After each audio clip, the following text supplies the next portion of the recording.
కాబట్టి అది గద్దింపుగానే ఉంటుంది, శిక్షణగా ఉంటుంది. My son despise not the chastening of the Lord. దేవుని యొక్క గద్దింపునకు తృణీకరించవద్దు. ఈ దినాల్లో కుమారులు తండ్రిని తండ్రిగా పిలవలేని స్థితి, నానా డాడీ అని పిలవలేని స్థితి. తండ్రికి ఇవ్వవలసిన స్థానము ఇవ్వలేని స్థితిలో తండ్రి నిట్టూర్పు విడుస్తూ గుక్కలు మింగుతూ ఉన్న తండ్రులు ఉన్నారు.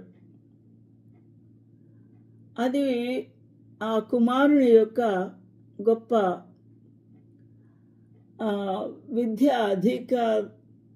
ఆధిక్యత అయి ఉండవచ్చు, లేక ఐశ్వర్య సంపదల ఎత్తైన స్థాయి దానికి కారణమై ఉండవచ్చు.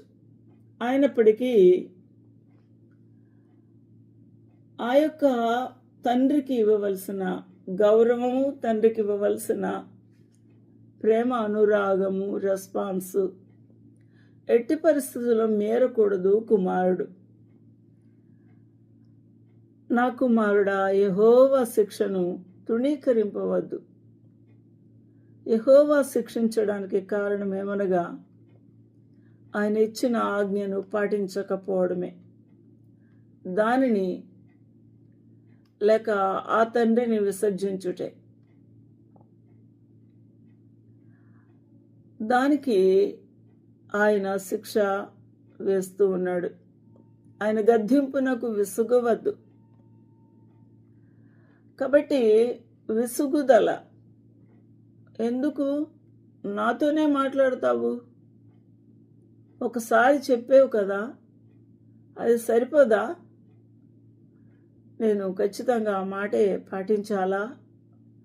నేను జ్ఞానిని కదా, నేను నిర్ణయాలు తీసుకోగలను, మీరు చెప్పవలసిన అవసరం లేదు అని తండ్రిని ఎదిరించే కుమారులు, తండ్రి మాటను పెడచెవిని పెట్టే కుమారులు.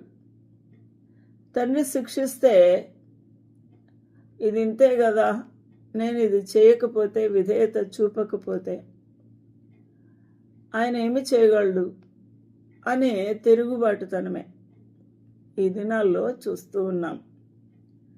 కానీ my son despise not the chastening of the lord, neither be weary of his